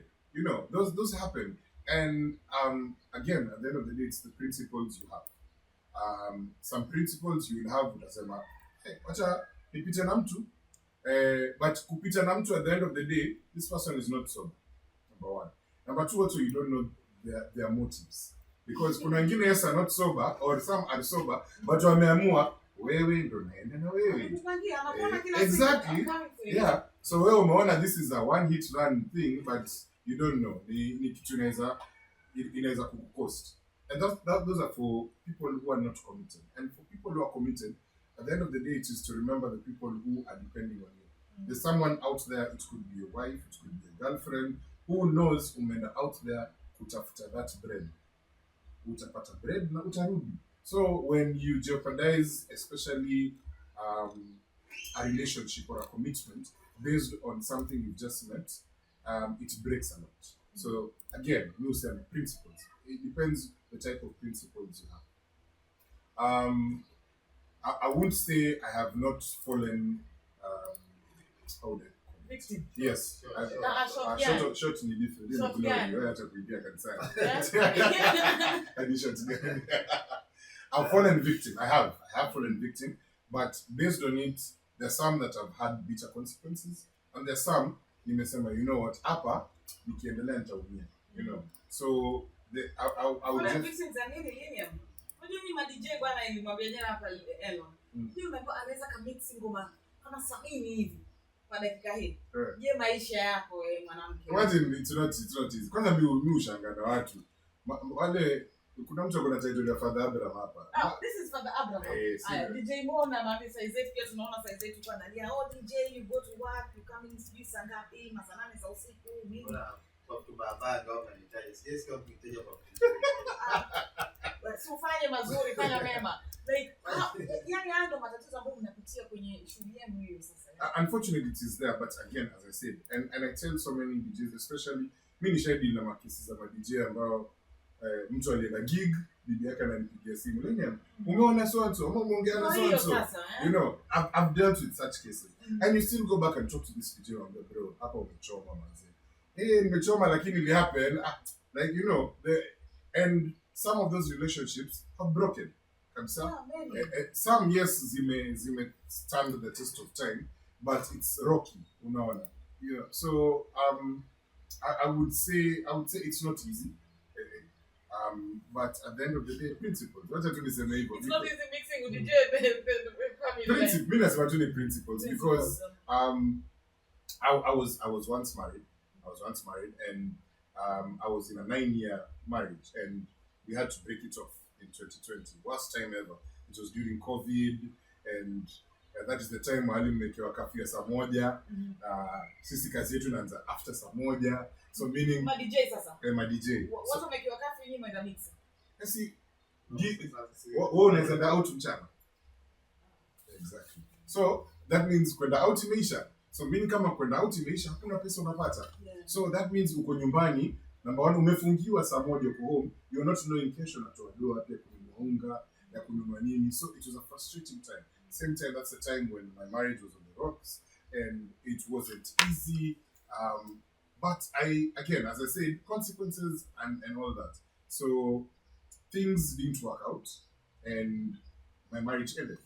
And fast forward, we are good friends until today because at the end of the day, we have 2 kids, and these 2 kids are very important because at the end of the day, as much as me and the mom had issues, we didn't have issues with them. So there's no need, but easy problems. It's really unfair. So we came and had a consensus, a white flag to agree, you know what, let's work out for the betterment of these kids. And we are good friends. Sasa tunaweza pigia na simu, niko na shida fulani, anaweza nipigia like that. Even someone akitumika na shida, "Mimi ili mliacha rafiki zangu." Huyu aliniambia time ya fundraising ya Bwire. Yes. Ile ngakwambia uamke ujaanza akakutetea ukakaa. Nimekatia pale. Mimi nataka kuibisha naye akakutetea. Nimekaa mwambie Mo nimekaa bwana. Father Abraham hapa, kuna hii story ya Zari na Shakib, also about co-parenting. Yes. I mean, Diamond co-parenting with Zari and Zari being in a relationship na Shakib. Na Shakib anahisi kwamba kuna vile naonewa hapa sasa. Hii mambo ya co-parenting baba. Na Mr. Father Abraham hapa jana ametuambia. Nilisema wapi? Okay, hakusema kokote. So, hiyo story unaonaje ya co-parenting na hapa? Ama Father Abraham But you know Shakib, before I say Shakib is just insecure. He's just being insecure because at the end of the day, hata Zari mwenyewe alisema, by the way, if I want someone else, I will get someone else. So he's just being insecure. Diamond mwenyewe angetaka Zari, angekuwa ashamrudisha kwa flow kitambo. It's just because they share a kid, you know. So he's just being insecure. Plus, let me tell you, huyu Shakib angekuwa mjanja. Patia Zari mapenzi hajaipata from Diamond. There is no way. Sasa ndio hiyo yeye ndo kwa creative. Mapenzi ni hapa. Lakini kitu kimoja pia siku zote kama siku ile kama unajua utanisupport hapa kwa hii point. Siku zote baby daddy ya nini? Waona sasa hapo ndio maana yule anahangaika mkaka watu Shakib watu. Sasa hapo this cooperating thing. Iko parenting thing. Wewe mapema mambo yako mengi wewe kama ambao umeingia kwenye mahusiano. Utajua. Okay. So utajua kwamba hii baby daddy ya nyima. Lakini tuendelee. Ni mambo ya kabisa. Kama huko nje itakusa story yake. Yes. Ndio simemaliza. Samahani amesema it's all well, he's doing it good kwenye parenting. Yeye hajapitia ya Diamond na Shakim. Hajapitia. As we are good, we are okay. Things are going on well. So and I think maybe let me publicly say it. This is an exclusive for you guys. So I'm dating. Okay. I recently started dating because tuliachana 2020, and I think for some time I decided I don't want to commit and I want to lay low and all. But I think I can officially say I'm dating, and yeah, she's a doctor, and Kama mimi. Daktari wawili, daktari mmoja wa muziki na daktari wa Mwili. unauzwa. hapo sasa. So how does it feel now to be back in this dating? No, it feels good, but okay, it feels weird because for close to about 9 months you are not in the process here. You need to woo someone, kuingiza box nini, kwenda kufanya vitu zingine hujafanya, but also I've learned from my mistakes. So once bitten twice shy. You don't want to do the same thing alafu you head back there, because one of the things I think that led to my marriage breaking up was especially not lots of gigs, but gig umelala huko alafu badala kurudi home immediately umepata acha nizunguke huku. You give more time to people outside compared to kama kijana lakini uko exactly. So unapatia mtu pia freedom on this side, like niko peke yangu, you get lots to think about, lots to do and all. Ile love pain anaanza kupungua. Yeah, so I would tell so many DJs, ukipata gig nje, beba bibi, beba girlfriend, enda naye. Bibi kama una bibi, girlfriend kama kuna watatu. Wabibi wote? Nakwambia huyu mix huko. No, ni swali tu. We are learning. Ni learning process. DJ. Former DJ. Oh, umeondoka kwenye ulihang headphones.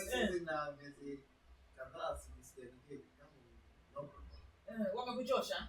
Sasa wamechosha na kujipanga tukiupa alafu. So guys, DJ Raja anatuambia hapa is coming back new brand new new and improved. Hapo kwa improved. Almost far from plus. Anyway, challenges gani umepata kwenye industry? Yes. Especially hapa in Mombasa. Ama challenges zipi unaona madijio wanapitia hapa in Mombasa? I think one of the major challenges is watu wapendani. Support. Watu wapendani. I've built so many, and I can proudly say this, I have built so many DJs. So many DJs have come up with so many events. Tulianza event na Raj in 2016 called Celebrity Thursday. It was the first of its kind in the country. It was the second because the other person was doing something close to that was William Tuva in Nairobi.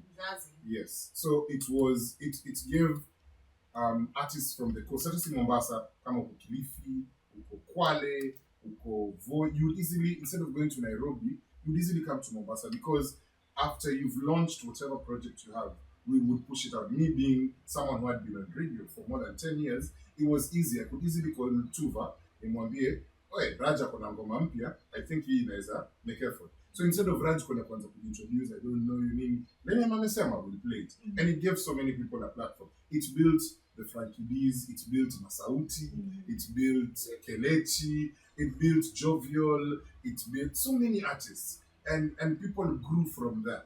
And when I see someone like Frankie D doing gigs in Ethiopia, and he's a big name because he's recognized as a major artist, I am so happy and excited. And you see, again, that shows you that I love what he does. Sitaenda mahali nimkanyagie, sitasema, here comes the industry in Mombasa.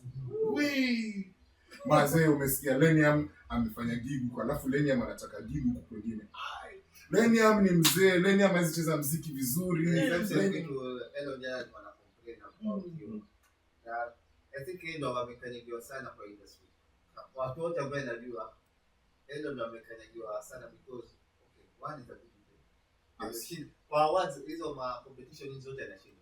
Lakini sio kama amesahau tuzo zake, amesahau nyingi, yani ana nyingi sana. Mimi nakumbuka sana. I'm a 14 award winner. Alituambia kweli kuna mtu anakutajia zake nyingi. Zangu ni 14. I'm a believer in brand. So let me tell you, when you go to the corporate world, it doesn't care kama ulipata award yako Mtwapa ama Likoni pale Shelly Beach, it's an award that people recognize. And for a corporate company, that's what they believe. That is why whenever media houses, Kina Nation, NTV, KTN, when their presenters are nominated, station on Olympiad, airfare. Yes. So DJ Lena. Yes. So challenges gani una face hapa kwa industry ya Mombasa as a DJ? I think the biggest challenge I would mention is industry watu wapendani in the sense nimekuza talents mingi sana, not only DJs but even artists.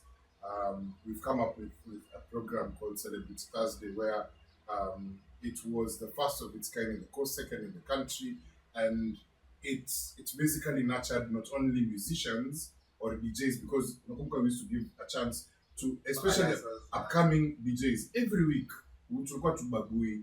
That created people like DJ TK was once known. Come out. The first DJ. Something used to wear a mask, until mask DJ or something. Okay. And it reached a point, brand had grown, and he decided, now it's high time to see my face. And he went as DJ TK. People have grown, the likes of DJ Gibbs, DJ Ramos, DJ Smith, and these people are now DJs in huge fraternities, okay? And we've had artists, huge artists. I mean, the like of Grandpa Records came down, Kulonch Kwetu.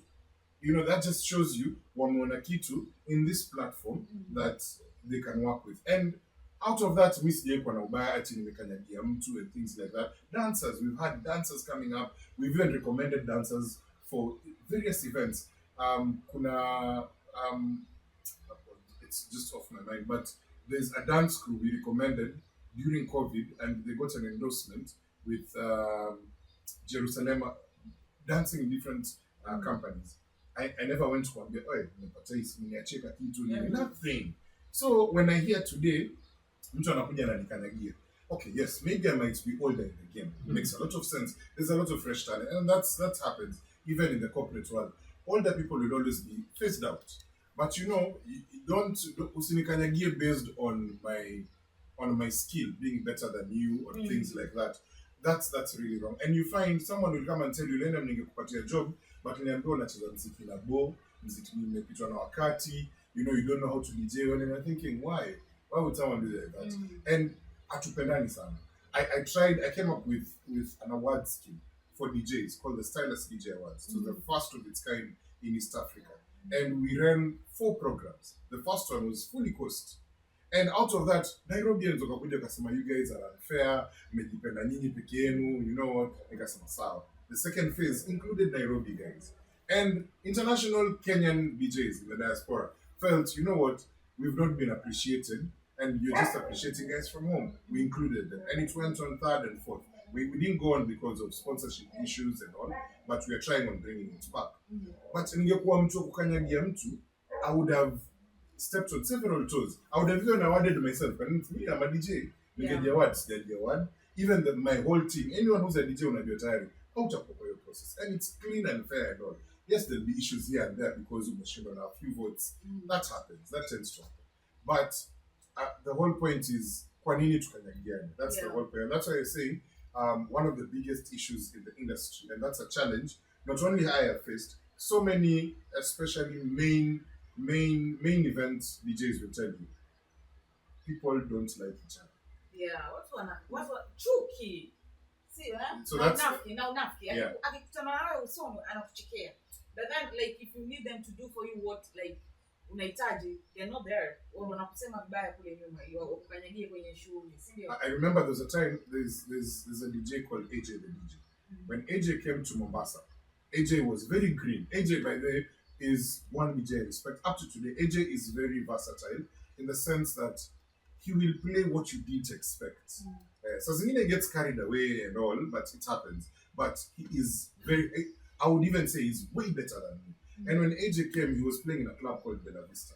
Bella Vista by that time was a big name. And by that time is the time when awards were, the in thing. And I think AJ is one of the people I really pushed. And even when the awards were being held in Manindi, I would have easily said, mimi nataka kuji push up, mimi nikue, AJ asipate the award. But I pushed for AJ. And we even went with AJ. Yes, AJ won the award, which I was very happy for. And after that, AJ grew as a DJ and went on growing as a better person and things like that.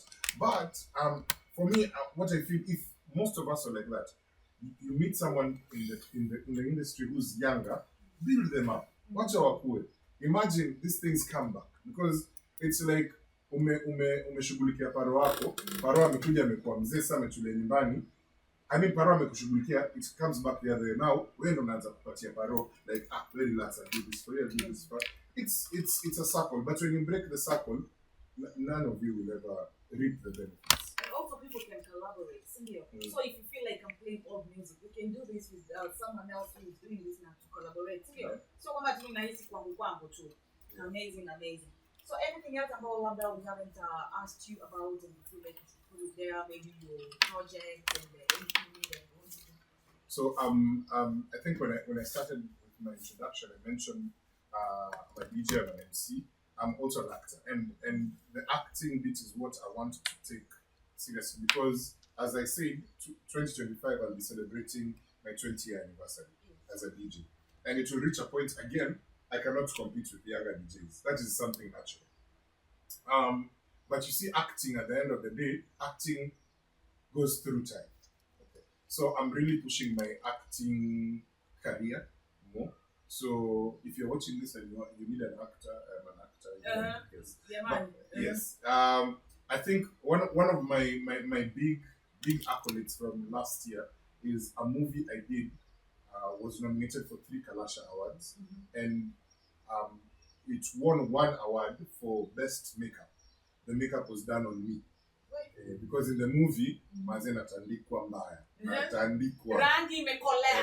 Yani damu napigwa. And I acted with a good friend of mine, her name is Stephanie Maseki. And it was actually out of the norm because one, it's an English movie. And then it's about totally different things. Like you get messages, someone sends you a message, and this message is trending, your nudes are sent everywhere, so it's, and then someone else is blamed for all that, So only to come and find out at the end of the day, your closest friend is the one who leaked it. So in the movie I'm playing, I play a guy called Dr. Patrick, and my girlfriend is Sergeant Rose, and Stephanie plays my girlfriend, and her nudes leak. And when her nudes leak, the only person who would have contact to this is me. So it's very unfortunate she goes to the crying arms of her best friend, played by Anita Santuri, only to find out at the end of the movie that Anita is the one who leaked there. Yeah. So, and these are things that happen in real life. All because she was jealous of her friend, she's getting all this. And yeah, so the movie went into Kalasha, and I was so excited because for me, in the movie scene, I'm a growing artist. Not like DJing, I've been there, done that.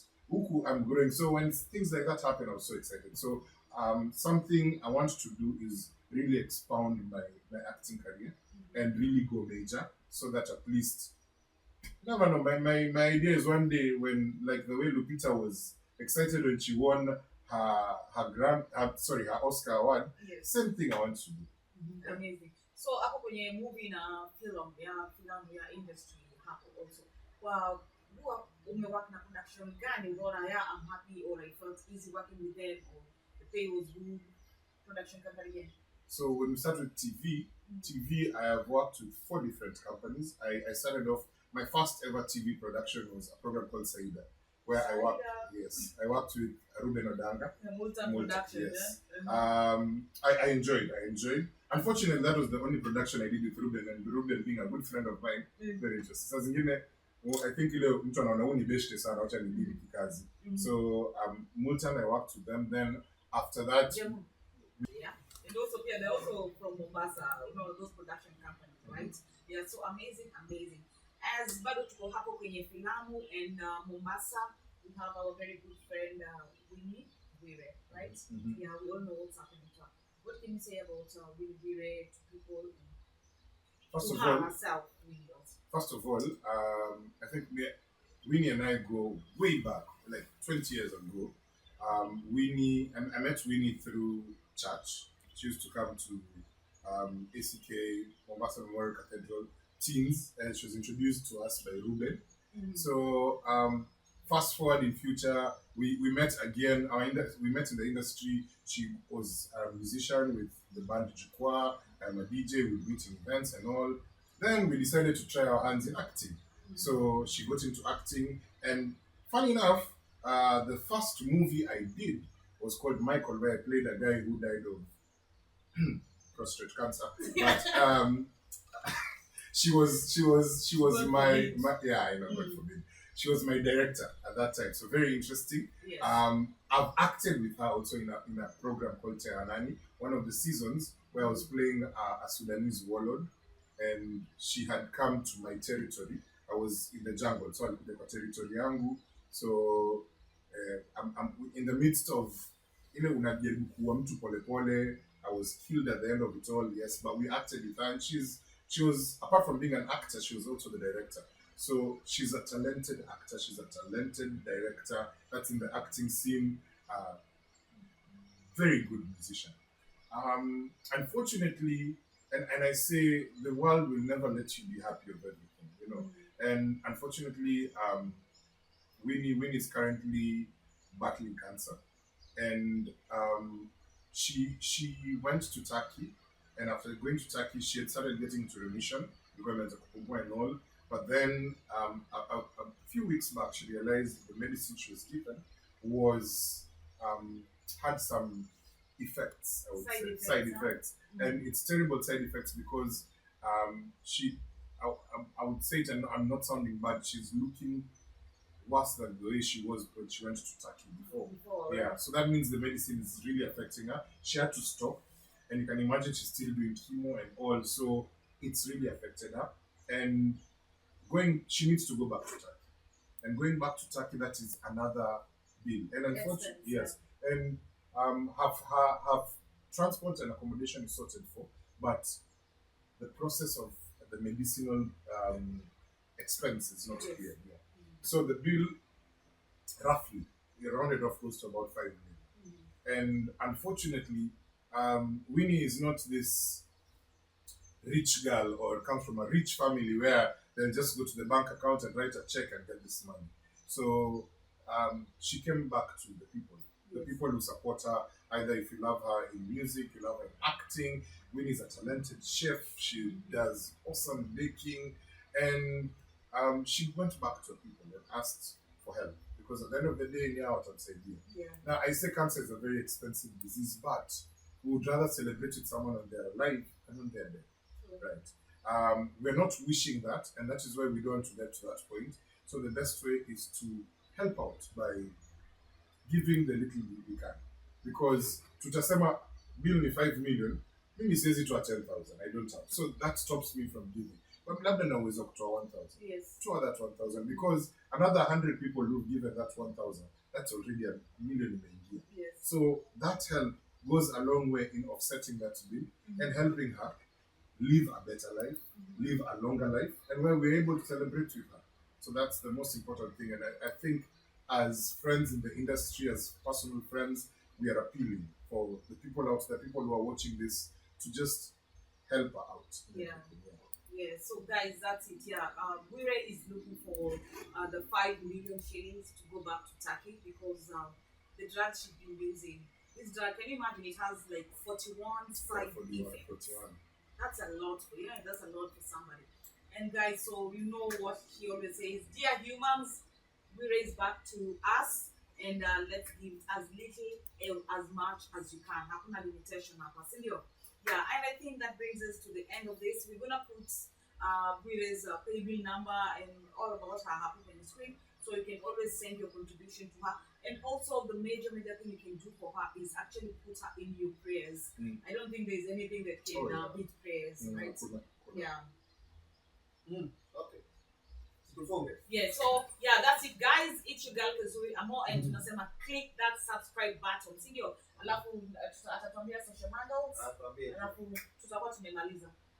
So again, that subscribe button, please don't forget to click, because by you watching this, and if you enjoyed this, that means there's more content that's coming, and I always love supporting content. So if I'm going to subscribe, you should do the same. So subscribe, that's number one. Number two, you can follow me on my socials. Facebook, it's at DJ Lenium Kenya. Instagram, Twitter, or X as you call it, it's at DJ Lenium Kenya. On TikTok, it's DJ Lenium Kenya. What?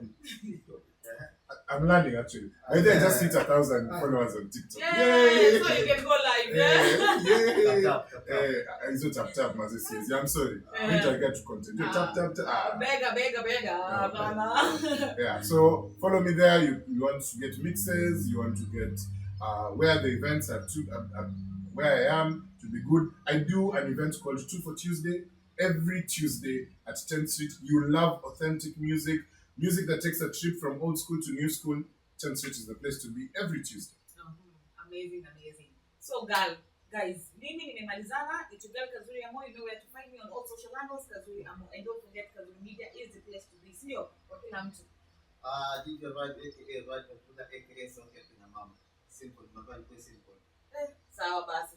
Very simple as it is. Don't forget kuchangia Bwire. Yes, very important.